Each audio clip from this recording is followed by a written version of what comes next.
ஃபெஸ்டிவலில் நிறையா நம்ம பேனல் டிஸ்கஷன்லாம் பார்த்துருப்போம், படங்களை ஒட்டி பேசியிருப்போம்.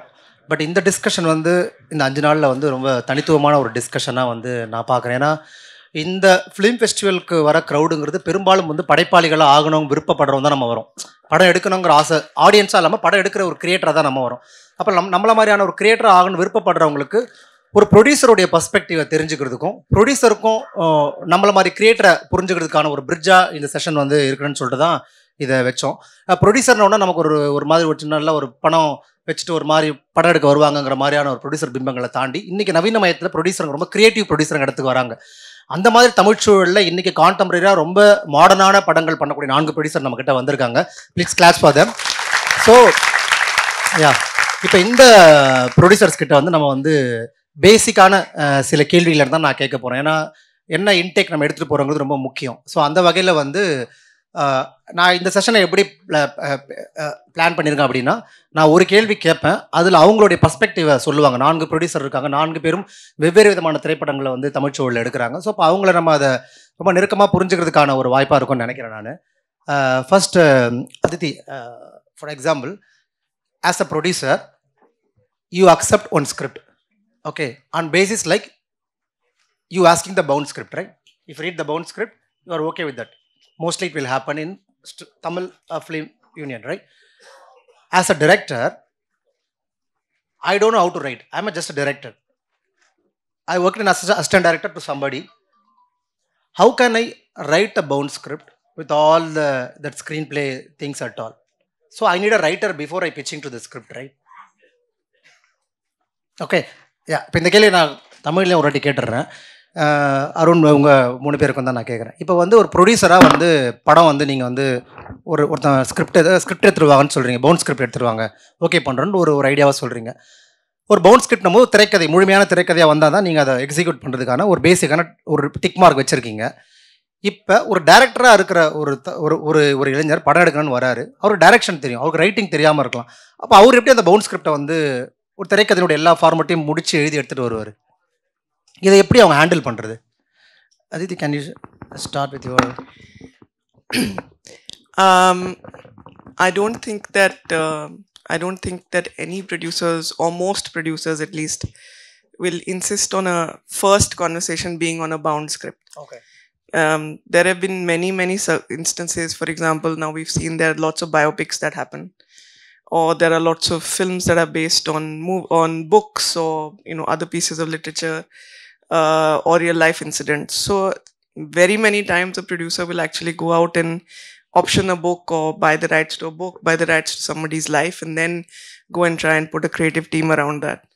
But from the point of view of a writer or a director, and when it is the right time to approach a producer, I think as early as you approach, as long as you have something that is properly formulated, something that is developed at least to a certain extent, you have a certain vision for your project, I think most producers or good producers, creative producers, will see that vision and then will help you put together a team to start executing that. The script is very much a part of the execution of a project. Sometimes a director doesn't even want a writer onboarded on a project, but that's what the script requires, that's what the film requires, and that's the input that a producer brings. So I think for young directors or people aspiring to be directors, I don't think that you need to necessarily wait till you have a bound script. In fact, you should not wait till you have a bound script. A script takes a very long time to write, and producers will want to be involved in that process also. So if you have something that is well formulated, let's say you have like a 20-page treatment or a 20-page synopsis that is well articulated, you have a vision as a director of what you see that film to be, how you imagine it being finished. I think even that stage is actually the ideal stage. And now even OTTs are, especially in the web format, are wanting to become a part of your project much earlier. So even so much as at just an idea level, they are willing to participate in that. But in order to reach that OTT, you need a partner, a producer, to be able to get you to that point. So, so in answer to your question, I definitely don't think that a bound script should be the starting point of a conversation between the directors and producers. அவங்க சொல்கிறது மாதிரி தான். இப்போ நம்ம வந்த உடனே யார்ட்டையும் bound script இருக்கா அப்படின்னு யாரும் மோஸ்ட்லி இப்போ அப்படி கேட்குறது கிடையாது. பட் இங்கே சூழலே வேறு தான். இங்கே ஃபஸ்ட் ஃபிலிம் டைரக்ட் பண்ண வராங்கன்னா 99% அவங்களே கதை எழுதிட்டு வரவங்க தான் இருக்காங்க. இப்போ அதனால் அவங்கக்கிட்ட வந்து ஃபஸ்ட் ஃபிலிம் வர டைரக்டரே வந்து நம்மக்கிட்ட வந்து வேறு ஏதாவது கதை இருக்கா அப்படி கேட்டு வர்றது அப்படின்ற ஒரு சுச்சுவேஷனே ரொம்ப ரேர் தான். இப்போ வரவங்களே அவங்க லைஃப்பில் இருந்தும் அவங்களுக்கு பிடிச்ச மாதிரியும் ஒரு கதையோ 2 கதையோ எழுதிட்டு தான் நம்மகிட்ட வராங்க. அப்போது நம்ம கேட்கும் போது அந்த ஐடியா எப்படி இருக்குது, அது நம்மளை ஐடியா லெவலில் அந்த கதை அவங்க சொல்கிறது நம்மளை எக்ஸைட் பண்ணுதா அப்படின்ற இடத்துலேருந்து தான் பார்க்குறோம். அதோட ஃபைனல் ஸ்டேஜ் தான் bound script. Of course bound script முக்கியம் ஷூட் போகிறதுக்கு முன்னாடி. பட் கதையை பிச் பண்ணும் போதே பவுண்ட் ஸ்கிரிப்ட் முக்கியம் அப்படின்றது அது ஒரு ஆடட் அட்வான்டேஜ். இருக்கா ஃபுல்லாக முடிச்சிருக்கீங்கன்னா ஓகே, படித்து பார்த்துட்டு அவங்ககிட்ட ஒப்பீனியன் சொல்கிறதுக்கு அது ஹெல்ப் பண்ணும். பட் அது ஷூட் போகிறதுக்கு முன்னாடி 100% அது ஒரு நெசசரியான ஒரு சுச்சுவேஷன். அது ஏன்னா நம்மளுக்கு வந்து ஒரு படம் ஒரு 80% ஆஃப் தி ஒரு ஃபிலிம் மேக்கிங் ப்ராசஸ்ன்றது ப்ரீ ப்ரொடக்ஷனில் முடிஞ்சுது. அங்கே போய் நம்ம ஜஸ்ட் எக்ஸிக்யூட் பண்ண மட்டும் தான் போகிறோம். ஸோ அப்போது அந்த பவுண்ட் ஸ்கிரிப்ட்ன்றது நெசசரியாக இருக்குது. அப்போ எல்லாருமே ரொம்ப ஒரு கிளாரிட்டியோட போயிடும். பட் இதே ஆல்ரெடி ஒரு படம் பண்ண டைரக்டர்னு வரும்போது இப்போ நம்ம அவங்ககிட்ட ஆல்ரெடி ஒரு கமிட்மெண்ட் இருக்குது, நம்ம படம் பண்ணலான் இருக்கோம், பேசிகிட்டு இருக்கோம் போது அவங்க ஒரு ரைட்டரோட அசோசியேட் ஆகி ஆல்ரெடி ஒரு புக்கை எடுத்துகிட்டு வந்து இல்லை அப்படி ஏதாவது வராங்கன்னும் போது நம்ம அந்த ரைட்டர்கிட்ட போய் டிஸ்கஸ் பண்ண போகிறோம், அப்படி பண்ண போகிறோம்.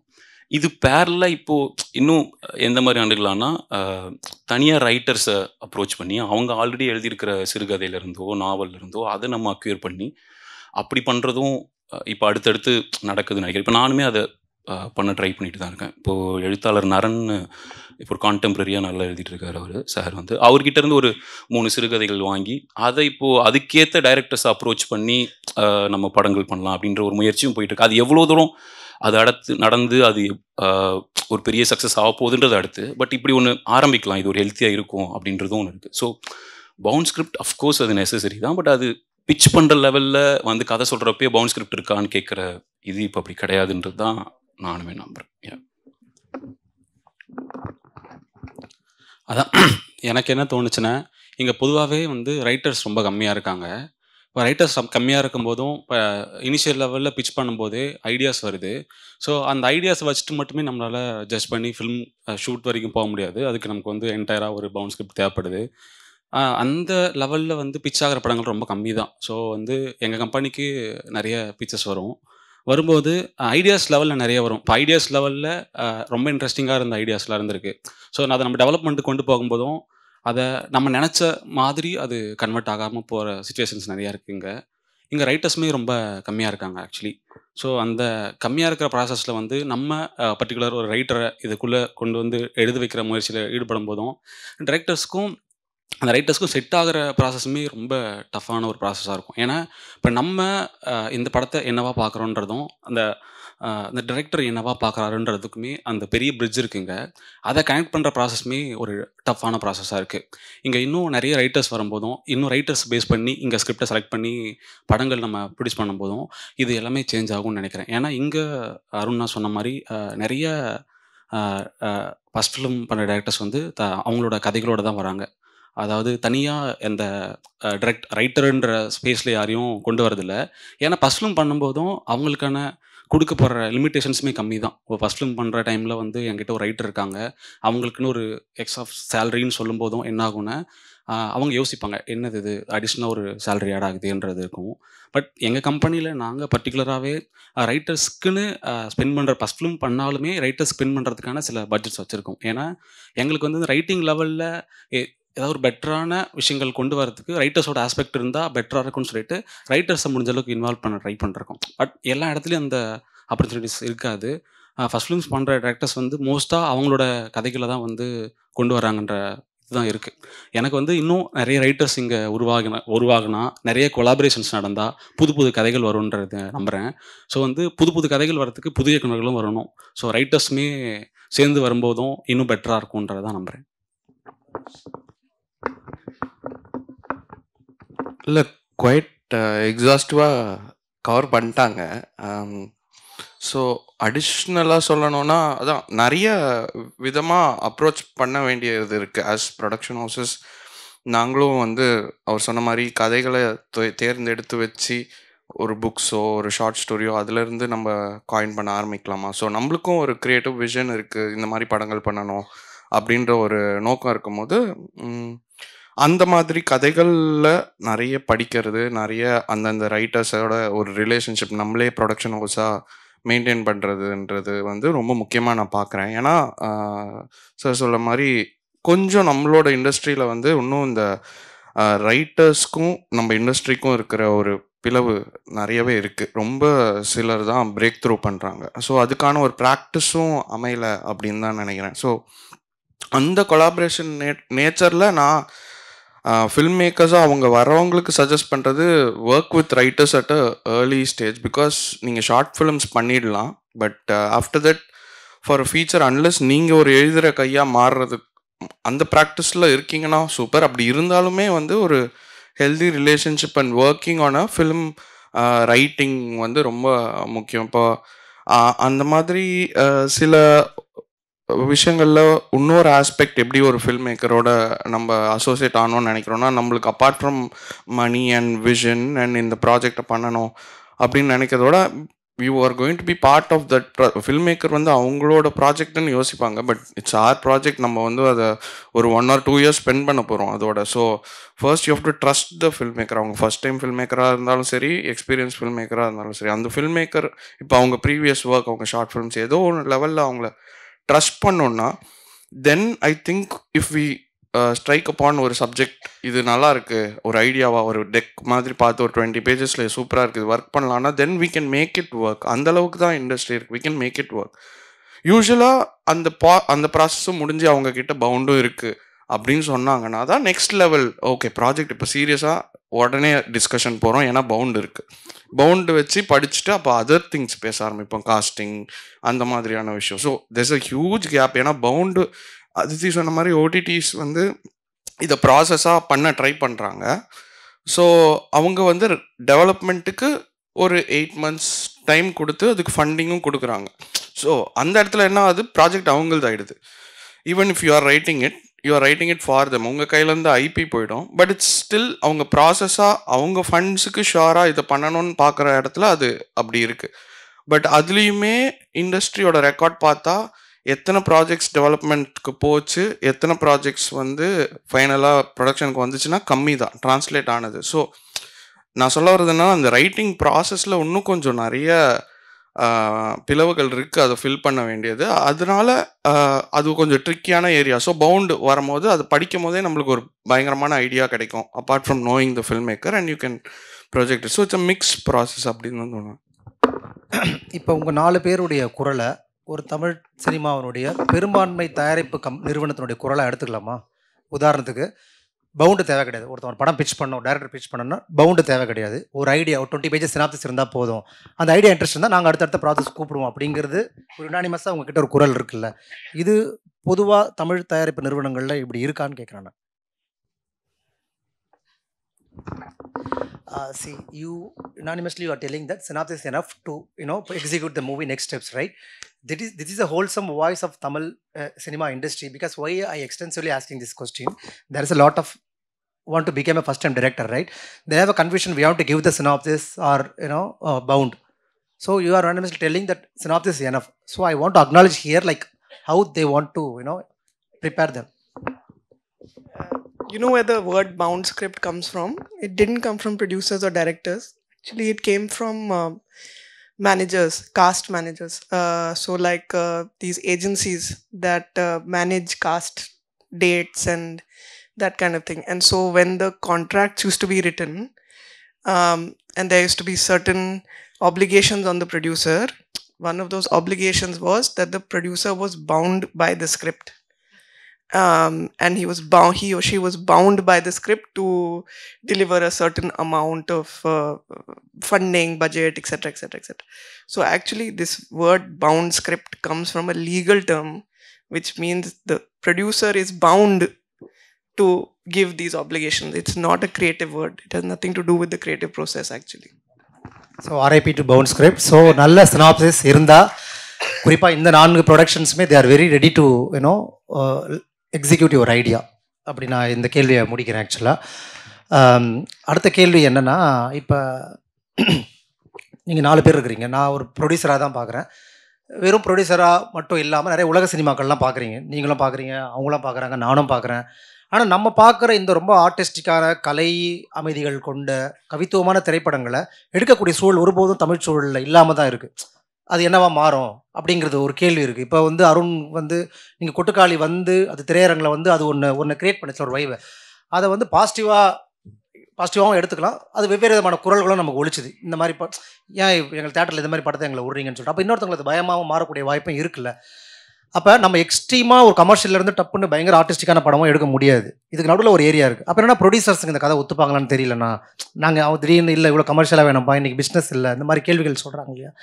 அப்போ இது எப்படி ஒரு கிரியேட்டர் தயாராகுதுன்னு கேட்குறேன். ஒரு முதல் படம் பண்ணணும்னு நினைக்கிறவங்க எந்த ஃபார்மை சூஸ் பண்ணுறதுன்னு கேட்குறேன் நான். Sir okay, see, you are watching a lot of world movies, he is watching, everybody is watching, so that is the thing trigger to make a movie, right? When we are getting to the ground reality, the system and cinema, they don't accept too much of artistic work. They want some commercial aspects, right? So how the new coming director, what the form he exactly want to choose? இல்லை, நான் எப்படி பார்க்கணும், உலக cinema அப்படின்னா என்னோட புரிதல் இருந்து இப்போ நான் வந்து ஒன்று சொல்லணும்னு நினைக்கிறேன், ஒரு கதையை சொல்லணும்னு நினைக்கிறேன். அது என்னோடய வாய்ஸில் எனக்கு தெரிஞ்ச மொழியில் எனக்கு தெரிஞ்ச விதத்தில் சொல்கிறேன். அவ்வளோதான் நான் ஒரு சினிமாவோட இதுவாக பார்க்குறேன். இப்போ அந்த மாதிரி இங்கே வேறு ஒரு சமரசங்கள்லாம் பண்ணாமல் எனக்கு அப்படியே நான் எனக்கு தோணுனது அப்படியே ஒரு படமாக எடுக்கணும்னு நினைக்கிறேன். அது ஒரு இண்டிபெண்டன்ட் ஃபிலிமாக இருக்கும்போது எனக்கு வேறு எந்த ரெஸ்ட்ரிக்ஷனுமே கிடையாது. அது ஒரு கமர்ஷியல் இதுக்குள்ளே வரும்போது அதோட சைஸ் அதிகமாகும் போது ஆட்டோமேட்டிக்காக அது மேலே ஒரு ஃபினான்ஷியல் ப்ரெஷர் இருக்குது. அப்போ அதுக்கு நடுவில் நம்ம நிறையா இதுக்குள்ளார போக வேண்டியதாக இருக்குது, சிஸ்டம்குள்ளார. பட் அதை தாண்டி தொடர்ந்து நிறைய முயற்சிகள் வந்துகிட்டே தான் இருக்குது. பட் அதுக்கு இங்கே எவ்வளோ ரெக்கக்னிஷன் கிடைக்குது, இண்டஸ்ட்ரி எப்படி சப்போர்ட் பண்ணுது, ட்ரேட் எப்படி சப்போர்ட் பண்ணுறாங்க, அதை தாண்டி அப்புறம் மக்கள் எப்படி ரிசீவ் பண்ணுறாங்க, இது எல்லாமே தானே இருக்குது. இப்போ நீங்கள் கொட்டுக்காளி சொன்னனால சொல்கிறேன். இப்போ கூழாங்கல் மாதிரி ஒரு படம் எடுத்து அது வெளியில் இவ்வளோ பேர் தெரிய வச்சதே ஒரு பெரிய ஒரு விஷயமாக தான் பார்க்குறேன். அது அவ்வளோ பெரிய தெரிஞ்ச நல்ல விஷயம். அது நடந்தனால தான் இப்போ ஒரு கொட்டுக்காளி மாதிரி ஒரு இண்டிபெண்டன்ட் ஃபிலிம் மேக்கரை ஒரு சிவகார்த்திகன் மாதிரி மெயின் ஸ்ட்ரீமில் ஒரு ஹீரோவாக இருக்கிற ஒருத்தர் சப்போர்ட் பண்ணுறது ரொம்ப பெரிய விஷயமாக நான் பார்க்குறேன். அவர் என் ஃப்ரெண்டுன்றனாலே இது சொல்ல. அப்புறம் அதுக்குள்ளே நடிக்க வருது சூரி மாதிரி ஒருத்தர் வராரு, அப்புறம் ஆனபென் மாதிரி ஒருத்தங்க வராங்க. இது ரொம்ப பெரிய விஷயமா பார்க்குறேன். ஆனால் அது ரிலீஸுக்கு முன்னாடியே இங்கே என்ன பண்ணப்படுறாங்க, இதுதான் இந்த மாதிரி படம் தான் இங்கே வரணும், இந்த மாதிரி படம்லாம் இங்கே வரவே கூடாதுன்னு இங்கே சொல்லிட்டே இருக்கு. அப்புறம் எப்படி அடுத்து நான் அப்படி ஒரு கதை எழுதுவேன்? நான் ஏன் அப்படி நான் வேணான்னு தான் சொல்கிறேன், அப்படி பண்ணாதீங்கன்னு தான் சொல்கிறேன். அதை மீறி நல்ல வராங்கன்னா சூப்பர். ஆனால் அவங்க ஏன் அப்படி கஷ்டப்பட்டு வரணும்? வரும்போதே நீங்கள் இதெல்லாம் ஏன் தேட்டரில் அதுவும் இங்கே இவ்வளோ பெரிய ஒரு படங்கள் எடுத்து, பருத்தி வீரன் மாதிரி படம் எடுத்து, ராம் மாதிரி படம் எடுத்து, அவ்வளோ பெரிய ஒரு இதை கிரியேட் பண்ண ஒரு இயக்குனரே, இவ்வளோ ஒரு பேர் வாய்ஸ் இருக்கிற ஒரு இயக்குனரே அதை சொல்கிறாரு, மேடையில் சொல்கிறாரு. அது எவ்வளோ பேர் இங்கே எதிர்த்து கேட்டாங்க, எவ்வளோ பேர் அதை கூட நின்னாங்க. அது நான் ஏதோ ஒரு 4 ட்வீட் போட்டேன், அவ்வளோதான். நான் போட்ட ட்வீட்டு ஒரு 1000 பேர் பார்த்துருந்தா பெரிய விஷயம். ஆனால் என்னால் அதுதான் பண்ண முடியும். இப்போ நான் தான் வினோத் கூட நிற்கிறோம், பேசுகிறோம். அவங்க அடுத்து இந்த மாதிரி ஒரு படம் பண்ணும்போது என்ன பண்ண முடியும், நம்ம பின்னாடி இருந்து ஒரு வேலை பார்க்குறோம். பட் ஆனால் ஒரு ப்ரொடியூசராக இது பார்க்கும்போது இதுக்கு அதிகபட்சம் அதில் என்ன நடந்தது, எந்த ஓடிடி பிளாட்ஃபார்ம் அதை வாங்கினாங்க, எத்தனை தேட்டர் அதுக்கு ஸ்க்ரீன் கொடுத்தாங்க, இங்கே எவ்வளோ பேர் அதை சப்போர்ட் பண்ணாங்க. நல்ல இயக்குனர்கள், அந்த மாதிரி ஒரு படத்தை வரவேற்கணும் இயக்குனர்கள் பாராட்டுறாங்க, பேசுகிறாங்க, ஓகே. அது ஸ்க்ரீனில் ஒரு இத்தனை பேர்கிட்ட போய் சேரத்துக்கு முன்னாடி நீங்கள் இதெல்லாம் தேட்டர்லேயே வரக்கூடாது. அவர் சொன்னது தப்பாக மிஸ்இன்டர்பிரட் பண்ணதெல்லாம் சொல்கிறார். கிடையவே கிடையாது. அவர் இது எதுக்கு தேட்டரில் கொண்டு வரணும், இது நீங்கள் ஆடியன்ஸ் மேலே செலுத்துகிற வன்முறைன்னு சொல்கிறார். அது எப்படி வன்முறை? நான் எனக்கு தோணுனதை எனக்கு என்ன பிடிச்சி நான் எடுப்பேன், நீங்கள் பார்த்துட்டு அது நல்லா இல்லைன்னு சொல்லுங்கள், அது உங்கள் உரிமை. அந்த படமே எனக்கு கொட்டுக்காளின்ற படம் அது ரொம்ப தவறான அரசியலை பேசுதுன்னு சொல்லுங்கள், அது உங்களுக்கு எல்லா உரிமையும் இருக்குது. அது ரொம்ப சரியான அரசியல் பேசுன்னு சொல்லுங்கள். அதில் இருக்கிற சீனை நீங்கள் பாயிண்ட் பை பாயிண்ட் நீங்கள் என்ன வேணால் பண்ணுங்கள், அது உங்களுக்கு உரிமை இருக்குது. வரக்கூடாதுன்னு சொல்கிறது உங்களுக்கு உரிமை, என்ன உரிமை இருக்குது? அது யாருக்குமே உரிமை இல்லைன்ற என்ன படம் வேணால் வரலாம். அப்படி இப்போ நீங்கள் இதில் போட்டிருந்ததே என்னென்னா, new trend in film production, don't follow any trend. அதுதான் நியூ ட்ரெண்டுன்னு நான் ஃபீல் பண்ணுறேன். அதுதான் எப்போவுமே ட்ரெண்டாக இருந்து வந்துருக்கு. இப்போ ஒரு ட்ரெண்டை ஃபாலோ பண்ணி எடுத்து வரவங்களால கட்டர் தமிழ் எடுத்துருக்கவே முடியாது, அட்டகத்தி எடுத்துருக்கவே முடியாது, ஒரு பரியரும் பெருமாள் வந்திருக்கவே முடியாது, ஒரு வெயில் மாதிரி படமோ ஒரு சென்னை 28 மாதிரி ஒரு படமோ வந்திருக்கவே முடியாது. பட் அப்போ ட்ரெண்டை ஃபாலோ பண்ணாமல் பண்ணுற படம், இப்போது குட் நைட் மாதிரி ஒரு படம் வருது, அதுக்கு முன்னாடி அந்த மாதிரி படங்கள் வந்திருக்கா? அப்படி கிடையாது. இப்போ டூரிஸ்ட் ஃபேமிலின்னு ஒரு படம் எடுத்திருக்காரு, அதுக்கு முன்னாடி இந்த மாதிரி படம்லாம் ஓடி இருக்கு, அதனால தான் நான் டூரிஸ்ட் ஃபேமிலி எடுக்கிறோன்னு எடுக்கல, அதனால தான் அது ஒரு நாய்ஸ் கிரியேட் பண்ணுது. அப்படி தான் அது ஆடியன்ஸும் வெல்கம் பண்ணுறது ரெடியாக தான் இருக்காங்க. அது எப்போ இங்கே எல்லாம் புரிஞ்சுக்கிட்டு அது எடுக்கிறோமோ அப்போது மாறும்னு நினைக்கிறேன். பட் ஆனால் இந்த மாதிரி ஒரு ஃபிலிம் இப்போ எடுக்கிறதுக்கு அப்படி சொல்லலாம் ஆக்சுவலாக ரொம்ப கம்மி தான். இப்போ ஒரு கொட்டுக்காளி மாதிரி ஒரு படம் நாளைக்கு எடுத்துகிட்டு போய் பிச் பண்ணி இப்போ ரொம்ப வெல்கமிங்கான சூழ்நிலை கிடையாது. இப்போ என்கிட்டயே வந்தாலுமே எனக்கு என்னன்னா இப்போ நாளைக்கு எத்தனை பேர் இதை சப்போர்ட் பண்ணுவாங்கன்னு தெரியல. என்னோட அளவுக்குள்ளார அது இருந்தால் நானுமே எடுக்க ரெடி தான். பட் எவ்வளோ தூரம் நான் ரிஸ்க் எடுக்க முடியாதுக்கு. இப்போ ஒரு ரஞ்சித் அண்ணனும் வந்து எல்லா ஆடியோ லான்ச்சில் பேசுறது பார்க்குறேன் நான். அவர் ஒரு பெரிய டைரக்டராகவும் இருந்து அவரோட இதில் சப்போர்ட் பண்ணி ஒரு ப்ரொடக்ஷன் ஹவுஸை பண்ணும்போது அவர் இதில் இருக்கிற பிரச்சனையை சொல்லிட்டு அடுத்தடுத்து படம் பண்ணிட முடியுது. இப்போ எனக்கு நான் அப்படி இறங்கி பண்ணுறேன். ஒரு 2 படம் 3 படம் நானும் இப்படி பேசுவேன், மேடையில் ஏறி பேசுவேன். அதுக்கப்புறம் இல்லைன்னா நான் வேறு வழியில் தான் போய் ஆகணும். நான் அப்படி திரும்ப எடுக்க முடியாதுல்ல.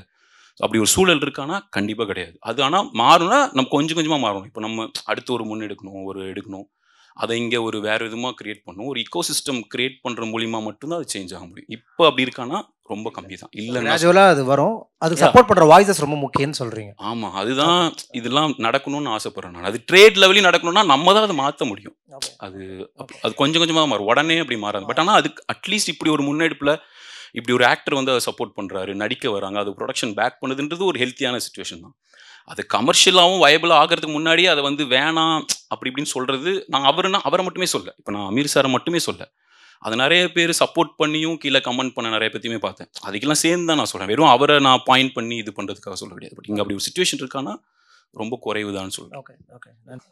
எனக்கு பர்டிகுலராக கொட்டுக்காளியை பற்றி பேசும்போதும் நம்ம புதுசாக ஒரு முயற்சி எடுக்கிறோம், ஒரு புதிய லாங்குவேஜை நம்ம வந்து சினிமாவில் ப்ரெசென்ட் பண்ணுறோம் போதும் இங்கே நிறையா இதுக்கு பழக்கப்பட்டிருக்க மாட்டாங்க. இதை ஃபஸ்ட் டைம் அப்ரோச் பண்ணுறதுன்றது தான் பெரிய விஷயமா இருந்துச்சு எனக்கு. வந்து இப்போ கொட்டுக்காளி மாதிரி படங்களை வந்து இன்டர்நேஷ்னல் ஃபிலிம் ஃபெஸ்டிவல்ஸில் பார்த்துருக்கோம், அதை ரசிச்சிருக்கோம். இங்கே ஆடியன்ஸ் அதுக்கு ப்ரிப்பேர் ஆகலை. ஆக்சுவலி ஃபஸ்ட் டைம் அவர் ட்ரை பண்ணுறாருன்னும் போது அதை மேசிவாக சப்போர்ட் பண்ணும்போதும் அதுக்கான ஆடியன்ஸ் தொடர்ந்து இந்த மாதிரி படங்கள் வரும்போது அதுக்கான இந்த ஃபார்மேட்டில் இருக்க படங்களை வந்து ஆடியன்ஸும் ரசிக்க ஆரம்பிப்பாங்கன்றது இருக்குது. ஏன்னா நம்ம அதுக்கு முன்னாடி பழக்கப்படுத்தலை, இந்த மாதிரி லாங்குவேஜஸை வந்து பழக்கப்படுத்தலை, இந்த மாதிரி ஸ்டோரி டெல்லிங்கை பழக்கப்படுத்தலை. எனக்கு பர்டிகுலராக நான் சினிமாவை ரசித்த காலங்களில் அட்டகத்தி படம் வந்து எனக்கு பயங்கர ஒரு பெரிய இன்ஸ்பிரேஷனாக இருந்துச்சு. ஏன்னா என்னோட லைஃப் ஸ்டைல் பக்கத்தில் நான் ஒரு படத்தை பார்த்துட்டேன். நான் எனக்கு திருவண்ணாமலை எனக்கு லேண்ட்ஸ்கேப் அங்கே இருக்கும்போதும் எனக்கு என்னோட வீட்டில் இருக்க சில விஷயங்கள் நான் அந்த படத்தில் பார்க்கும்போதும் ஓகே நம்ம வந்து ஒரு நம்ம நினைக்கிற படங்களை பண்ணுறதுக்கான வாய்ஸஸ் இருக்குன்றது அந்த ஒரு கான்ஃபிடென்ட் இருக்கும்போதும் நான் ஓகே நம்ம சினிமாவில் நம்ம நினச்ச விஷயங்களை நம்ம பண்ண முடியுன்ற ஒரு தைரியம் வந்துச்சு. இப்போ கொட்டுக்காளி மாதிரியான படங்கள் வினோத்தனை வந்து முன்னெடுத்து இந்த படத்தை பண்ணுறதுனால இதை மாதிரியான வாய்ஸஸும் வெளில வரும்ன்றதான் நம்புகிறேன். ஏன்னா இது ஸ்டார்டிங் ரொம்ப கஷ்டமாக தான் இருக்கும். இப்போ ஏன்னா ஸ்டார்டிங் பாயிண்ட் வந்து ரொம்ப கஷ்டம் தான். ஆனால் இதை தொடர்ந்து பண்ணுறதுனால வந்து இங்கே பெரிய மாற்றம் உருவாகணும் மட்டும் நான் நம்புகிறேன். ஏன்னா எதுவுமே வந்து பர்டிகுலராக அந்த ட்ரெண்டை கிரியேட் பண்ணுற படமா இல்லை. ஏன்னா ஒரு ஃபஸ்ட்டு ஒரு அப்ரோச் பண்ணுறோன்னா அந்த அப்ரோச் வந்து புதுசாக இருக்குது, ஆடியன்ஸ் வந்து அதுக்கு இன்னும் பழக்கப்படலை. ஆனால் இது ஒரு ஸ்டார்டிங் பாயிண்ட் இருந்ததுனால அதை நம்ம பெருசாக சப்போர்ட் பண்ணும்போதும் அது இன்னும் ஆடியன்ஸ் கிட்ட வைடராக போய் சேரும். ஏன்னா அதுக்கு பழக்கப்படாத ஆடியன்ஸை வந்து நம்ம தான் ப்ரிப்பேர் பண்ணி வச்சிருக்கோம் முன்னாடியே. இப்போ நம்ம கமர்ஷியல் படம்ன்ற முன்னாடி ஃபார்மேட்டில் சில விஷயங்கள் நம்ம பண்ணியிருந்திருக்கோம்.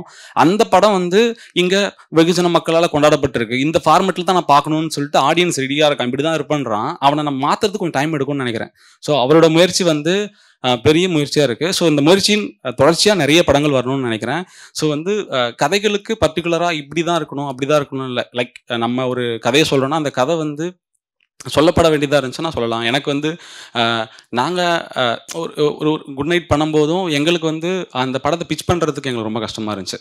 ஸோ அதனால தான் நாங்கள் ஒரு ப்ரொடக்ஷன் கம்பெனியாக ஃபார்ம் ஆகிற ஒரு சுச்சுவேஷன் வந்துச்சு. ஏன்னா எங்களுக்கு வந்து ஒரு பர்டிகுலராக ஒரே ஒரு இப்போ கொரட்டன்ற ஒரு ஐடியா வச்சு என்ன படம் பண்ண போகிறேன்னும் போதும் இதை வந்து எங்களால் புரிய வைக்க முடியல. இது இத்தனைக்கும் வந்து இதில் நாங்கள் ட்ரீட்மெண்ட்டாக நாங்கள் அப்ரோச் பண்ணது மெயின் ஸ்ட்ரீம் சினிமாவை இருக்கும் வகையில் தான் இருக்கும்னு நினச்சி பண்ணோம். ஆனால் அந்த படத்தை எங்களால் கொண்டு போய் கரெக்டாக இது பண்ண முடியல. ஸோ இங்கே என்ன தேவைப்படுதுன்னா புது விதமான கதை சொல்கிறாங்க, நியூ ஸ்டோரி ஸ்டைலிங் வரும்போதும் அதை சப்போர்ட் பண்ணுறதுக்கான ஆடியன்ஸும் அங்கே தேவைப்படுறாங்க ஆக்சுவலி. ஸோ நம்ம ஃபில்ம் மேக்கிங் சைடில் இருக்க இங்கே வந்திருக்க ஆடியன்ஸ் கூட கிட்டத்தட்ட வந்து நிறைய இன்டர்நேஷ்னல் ஃபிலிம் ஃபெஸ்டிவல்ஸ் பார்க்குற ஆட்களாக இருப்பாங்க. இவங்களுக்கு அது சப்போர்ட் பண்ண ஈஸியாக இருக்குது. வெகுஜன மக்களுக்கு வந்து அது இன்னும் பழக்கப்படலைன்ற ஒரு வருத்தம் இருக்க தான் செய்யுது. இருந்தாலும் இந்த முயற்சியை வந்து நம்ம தொடர்ந்து பண்ணும்போது தான் மாற்றம் கிடைக்கும் நம்புகிறேன். மனோஜ், குதிரவால் எக்ஸ்பீரியன்ஸ் இன்னும் அதிகமாக இருந்திருக்கும் மனோஜுக்கு.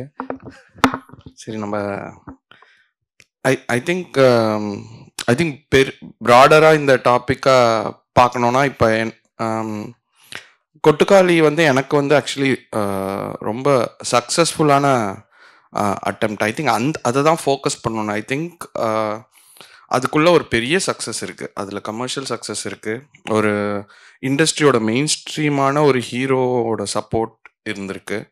அந்த மாதிரி லாட்ஸ் ஆஃப் ஃபர்ஸ்ட்ஸ் அந்த படத்துக்கு இருந்திருக்கு. அது வந்து தியேட்டரில் ரிலீஸ் ஆச்சு. அது வந்து கமர்ஷியலாக யாரையும் எந்த டிசப்பாயின்மெண்ட்டும் இல்லாது ஓடிச்சு. ஸோ இதெல்லாம் இம்பார்ட்டண்ட் ப்ரிகாசர். அடுத்தது கொட்டுக்காளி மாதிரியான ஒரு படம் பண்ண முடியணும். அப்படி தான் இண்டஸ்ட்ரியோட லாஜிக் இது வரைக்கும் இயங்கியிருக்கு. ஒரு படம் நல்லா போச்சு அப்படின்னா அந்த மாதிரி ஒரு படம் வரும். இதுதான் வந்து அது உண்மை கிடையாது. பட் என்னன்னா இதுதான் ட்ரெண்டுன்னு சொல்லி நம்மளை ஏமாற்றி வச்சுருக்காங்க. பட் ஜென்ரலாக ஓவராலாக என்றைக்குமே எந்த படங்கள் நம்மளுக்கு ஞாபகம் இருக்குன்னா அந்த படங்கள்லாம் எந்த ட்ரெண்ட்லேயும் இல்லாத படங்கள் தான் ஞாபகம் இருக்குது. கமர்ஷியலி சக்ஸஸ்ஃபுல்லாகவும் இருந்திருக்கு. ஸோ ஆடியன்ஸ் இதுக்கு ரெடியாக இருக்காங்களான்றதை விட ஆக்சுவலி சிஸ்டம் ரெடியாக இல்லை. கவர்மெண்ட் சைட்லேருந்து ஒரு சப்சிடி கிடைக்கல இண்டஸ்ட்ரிக்கு.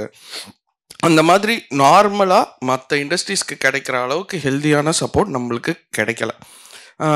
இன்க்ளூடிங் இங்கே இருக்கிற creamy layer of people who control the industry அது கிடைக்கல. ஸோ அப்போ என்ன மாதிரியான படங்கள் பண்ண முடியும் அப்படின்ற ஒரு இடத்துல கொட்டுக்காளி ஒரு சூப்பர் எக்ஸாம்பிள் பண்ணி காமிச்சிட்டாங்க. ஓகே நம்மளுக்கு. ஸோ அதை தான் நம்ம எடுத்துக்கணும். ஓகே இந்த டஃப்பான பேரியரை அவங்க பிரேக் பண்ணி காமிச்சிட்டாங்க. சூப்பராக இருக்குது படம். எல்லாருக்கும் பிடிச்சிருக்கு படம். தியேட்டரில் எக்ஸ்பீரியன்ஸ். சில வெகுஜன மக்களுக்கு இந்த காமிக்கலன்னா அப்போ எப்போ காமிக்க போகிறீங்க? அப்போ எப்போ நம்ம அடுத்தது வேறு மாதிரியான சினிமா எடுக்க போகிறோம்? ஸோ இது ஒரு சைடு. இன்னொரு சைடு ப்ராடர் லெவலில் ஒரு ஆவரேஜாக ஒரு படம் நீங்கள் பண்ண போகிறீங்க அப்படின்னா ஒரு பிகினிங் ஃபில்ம் மேக்கர், ஒரு எக்ஸ்பீரியன்ஸ் ஃபில்ம் மேக்கராக கூட, நான் சொல்கிறது க்ரீமி டாப் டைரக்டர்ஸ், அவங்கள விட்டுட்டா மீதி எல்லாருமே they have to tell the story. At least 20-30 people வந்து வாவ் அப்படின்னு சொல்கிற படம் தான், கதை தான் படமாக ஆகும். இதை ஞாபகம் வச்சுக்கோங்க. இதுதான் மேஜர். ஸோ இப்போ உங்களோட கதை 1000 கதை மாதிரி இருந்துச்சுன்னா 20 பேர் நீங்கள் சொல்கிறோம் அதுக்கு வந்து வாவ் சொல்லி அந்த படத்துக்கு இது பண்ணுவானா? அந்த மாதிரி பண்ண மாட்டாங்க. உங்கள் கதை யூனிக்காக இருக்கணும். அது வந்து கிவன் ப்ரிகர்சர். அது வந்து அந்த அந்த இடத்துல இந்த மாதிரி கமர்ஷியல் டோனில் தான் மெயின்டைன் பண்ணணும்னு அவசியமே இல்லை. A24ன்னு ஒரு கம்பெனி வந்து டாமினேட் பண்ணிருக்காங்க ஹாலிவுட்டில். லாஸ்ட் 10 இயர்ஸில் வந்த கம்பெனி தான். ஆஸ்கர்ஸில் எல்லா படமும் அவங்க தான். And lots of festival film மேக்கர்ஸை மெயின் ஸ்ட்ரீம் சினிமாவுக்கு எடுத்துகிட்டு வந்தாங்க. அண்ட் இன்டர்நேஷ்னல் ப்ராஜெக்ட்ஸ் காயின் பண்ணாங்க. அண்ட் இந்த படங்கள்லாம் நீங்கள் சொல்கிற பாமர மக்கள்லாம் ஈஸியாக பார்த்துட்டு இருக்காங்க. அந்த படங்கள்லாம் ரிலீஸ் ஆகிட்டுருக்கு. எவ்ரிதிங் எவ்ரிவேர் ஆல் அட் ஒன்ஸ்னு ஒரு படம். அண்ட் இந்த வருஷமே எவ்ரி டைம் ஆஸ்காரில் வந்து இப்போலாம் வந்து டாமினேட் பண்ணுறாங்க. 80% ஆஃப் த படங்கள் அவங்களுக்கு தான் இருக்குது. ஸோ அவங்க எனக்கு வந்து ஆக்சுவலாக இவங்க $1 million பார்க்கும்போது சூப்பராக அவங்க காயின் பண்ணிட்டு இருக்காங்க. அவங்க ப்ராஜெக்ட்ஸ்லாம் வந்து எனக்கு அதுதான் ரிமைண்ட் பண்ணுது. They're going for something that's wacky. It's commercial. பார்த்தாலே இன்ட்ரெஸ்டிங்காக இருக்கும். நோ மக்கள் உள்ளே வந்துடுவாங்க. இப்போ ரெஸ்ட் வந்து அந்த how good the film is going to hold up அப்படின்றது தான். I think we should concentrate on proper genre film making. அதுக்குள்ளே போயிட்டு நம்ம சொல்கிற அரசியலையும் இதையும் எடுத்துகிட்டு போய் பேச முடியும். இது இட்ஸ் நாட் லைக் ஏலியன் கிடையாது. கமர்ஷியல் சினிமாவும் இந்த சினிமாவும் வேறு கிடையாது. எல்லாம் இருட்டு ரூமில் பார்க்கறதுக்கான பண்ணுற, எல்லாரும் கூட்டமாக உட்காந்து பார்க்கறதுக்கானது தான். முதல்ல சினிமாவை வந்து ட்ரெயின் வர்றதை வந்து லூமியர் பிரதர்ஸ் காமிச்சும் போது பிளாக் அண்ட் ஒயிட்டில் ஓடிட்டுருக்கு. தேட்டரில் பார்த்துட்டு இருந்தவங்க வந்து ட்ரெயின் வந்து மோதுதுன்னு ஓடி போனவங்க தான் நம்ம. ஓகேவா? So it's not like our sensibilities are changing every day, every year. Newer audiences are coming. இப்போ ரீல்ஸோட கம்பீட் பண்ணிருக்கோம் அப்படின்னு சொல்கிறாங்க. But it's a different experience. கம்யூனிட்டியோட ஒரு இருட் ரூமில் பார்க்குறது it's almost a religious experience. So you can do a lot of things. அந்த எக்ஸைட்மெண்ட்டை நம்ம என்றைக்குமே தொலைச்சிடக்கூடாது. கதை எழுதும் போதும் ரிமெம்பர் திஸ் 20-30 பீப்புள் வாவ் சொல்லணும் அந்த கான்செப்டில். அந்த மாதிரியான concepts will definitely get made into films, and there's no like rules here. It's more about studying films deeply. How do you make your films accessible and challenging? ஒரு challenging subject எடுத்துகிட்டு சொல்லும் போது கூட அது எப்படி ஆக்சசபிளாக ஆக்கணுன்ற சேலஞ்ச் நம்மளுக்கு இருக்குது. அது நம்ம ஆர்டிஸ்டாக எல்லா மீடியம்லையும் இருக்கிறது தான். அதில் கான்சென்ட்ரேட் பண்ணணும்னு நினைக்கிறேன்.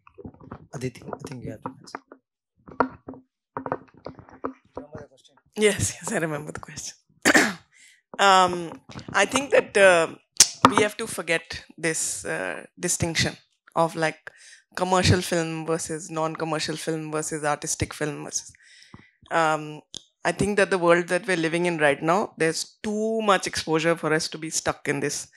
I want to give like 2-3 examples, some internationally and some from India.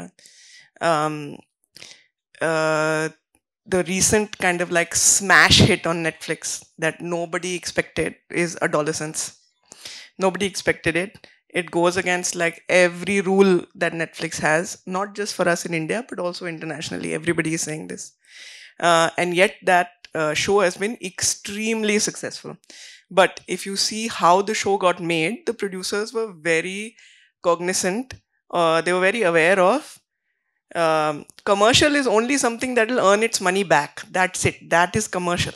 So if something is able to, if as a creator you're able to be very realistic about where your money can come back from and how much you can spend, your film automatically goes, or your film or your web piece or even reels, much more short form content, all of that goes right into this slot where the film has a certain ROI. That ROI can be 5% also, but that film is earning back its revenue. That makes the project commercial, and that is literally how studios are looking at it the world over right now. So what I feel is that every time that you're going to make a project like Adolescence, you need to know what is the level at which you're going to be able to make that. If you want to make Adolescence at the budget of like, a big budget like Fox Star kind of film, it's not going to happen. They made that, the making of that show is really interesting because they made it in a way that they knew that they would be able to sell that show. And that's how they prepped for it. The other example I want to give is Denis Villeneuve's Dune.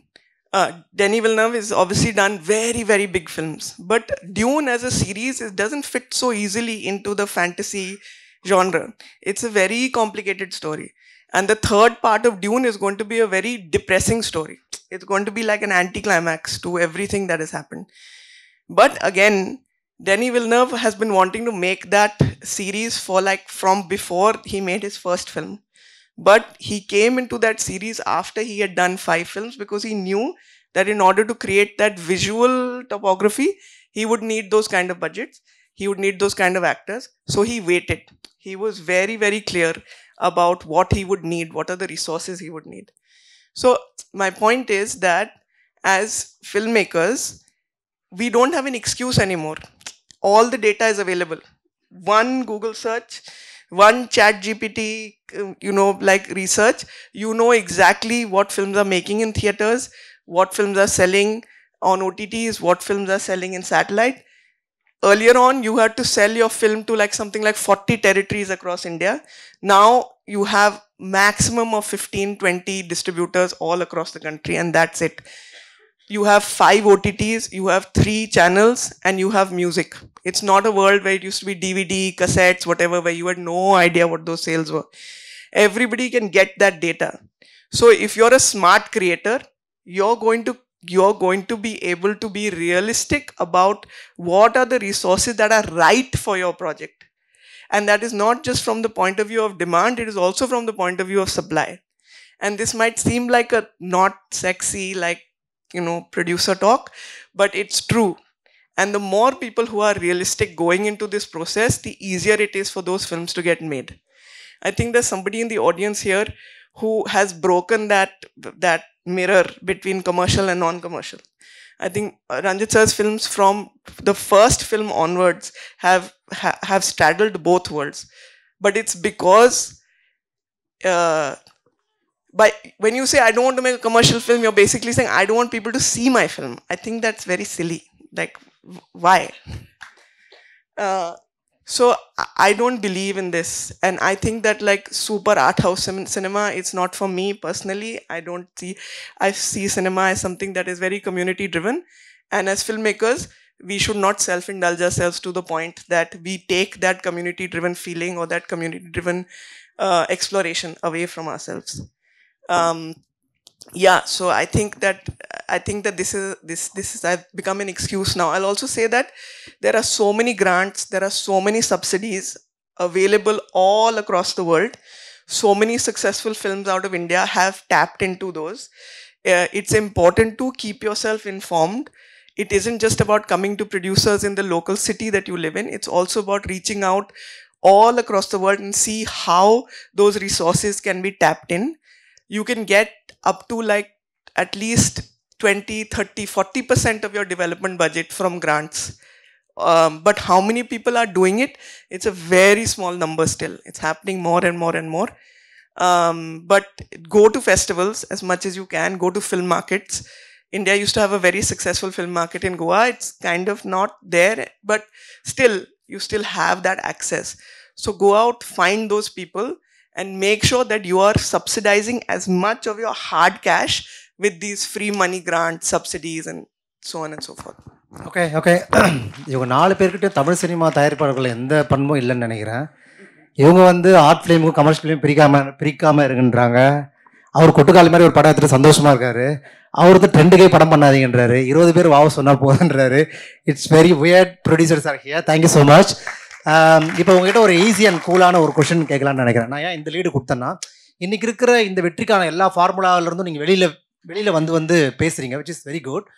But it's like ஒரு ரொம்ப தியரட்டிக்கலாக இல்லாமல், நான் எப்படி கேட்குறேன் அந்த question, just synopsis okay பண்ணுறேன்னு சொல்கிறீங்க, அது மூவ் ஆகும் இருக்குது. என்ன ஒரு அடிப்படையான ஒரு 3 points you are giving the green light to the project? ஒருத்தன் சினாப்சிஸ் எடுத்துகிட்டு வரணும், பவுண்ட் எடுத்துகிட்டு வரணும். என்ன ஒரு 3 பாயிண்ட்ஸ் வந்து நீங்கள் வந்து டிக் பண்ணுவீங்க, இந்த ப்ராஜெக்ட் நம்ம ஓகே பண்ணலாம் அப்படின்னு சொல்லிட்டு? Arun, you can start.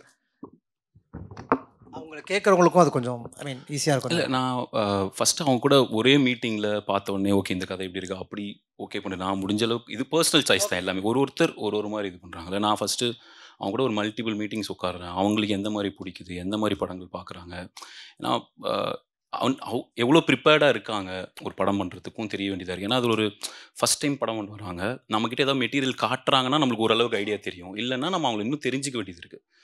And நான் ரொம்ப ஸ்ட்ராங்காக என்ன ஃபீல் பண்ணுறேன்னா, நீங்கள் ஒரு படம் எடுக்கணும்னு நீங்கள் ஒரு பிட்ச் பண்ண வரீங்கன்னா அதுக்குண்டான ரீசன் ரொம்ப ஹானஸ்ட்டாகவும் ரொம்ப இதுவாக இருந்துச்சுன்னா அதுவே ஒரு நல்ல ஒரு ரீசனாக ஒரு படம் ஓகே அடுத்த ஸ்டெப் போகலாம் அப்படின்றதுக்கு. அது வந்து இந்த மாதிரி கதை சொன்னால் இது கண்டிப்பாக ஓடிடும் அப்படின்றது வர மட்டுமே ஒரு ரீசனாக இருக்க முடியாது. அது ஏன் இந்த கதையை நான் சொல்லணும், ஒன்றா எனக்கு பர்சனல் லைஃப்பில் சம்மந்தப்பட்டிருக்கா, இல்லை நான் ஏன் இந்த கதையை சொல்லணும்னு நினைக்கிறேன் அப்படின்றதுல ரொம்ப ஸ்ட்ராங்கான ஒரு ரீசன் இருக்கும்போது அதுவே எனக்கு ஃபஸ்ட்டு ஒரு ஓகே நெக்ஸ்ட் லெவலுக்கு போகலாம் அப்படின்றது ஒன்று இருக்குது. இன்னொன்று, இப்போ நம்ம என்ன படம் பண்ணணும்னு நினைக்கிறோன்றதும் இங்கே என்ன மாதிரி படங்கள் வந்து ஒன்று வியாபாரப்படுத்தப்படுது என்னன்றதும் ரெண்டுமே பேலன்ஸ் பண்ண வேண்டியதாக இருக்குது. இப்போ நம்ம இப்படி தான் பண்ணணும்னு நினச்சி போகிறோம், பட் அங்கே போகும்போது சிலது நம்ம பார்க்குறோம், சிலது நம்ம நல்ல படம்னு நினைக்கிறோம், அது கரெக்டான ஒரு இதில் போய் சேர மாட்டேங்குது, அதுக்கான கரெக்டான பிஸ்னஸ் நடக்க மாட்டேங்குது. அதுவும் நம்ம மேலே ஒரு சின்னதாக ஒரு ப்ரெஷர் க்ரியேட் பண்ணுது. ஓகே அப்போ இப்படி நம்ம எடுத்துகிட்டு போகலாம், நாளைக்கு ஆனால் நம்மளே ஒரு ஆர்வக்குள்ளாருன்னு சொல்லிடக்கூடாது. ஏன்னா நம்ம வந்து ஒரு பேக்ரவுண்ட்லாம் இல்லாமல் வரும்போது ரொம்ப கவனமாக தான் ஒரு ஸ்டெப்பும் எடுத்து பார்க்க முடியும். ஸோ ரெண்டுமே பேலன்ஸ் பண்ணும். எனக்கு ஃபஸ்ட்டு ரொம்ப பிடிச்சிருக்கணும், அது ஒன்று முக்கியம். அப்புறம் இது ஒர்க் ஆகுமாகாதுன்னு எனக்கு இது வரைக்கும் இருக்கிற ஒரு எக்ஸ்பீரியன்ஸில் நம்மளோட ட்ராவலில் இது ஒர்க் ஆகும்னு நம்மளுக்கு ஒன்று தோணல.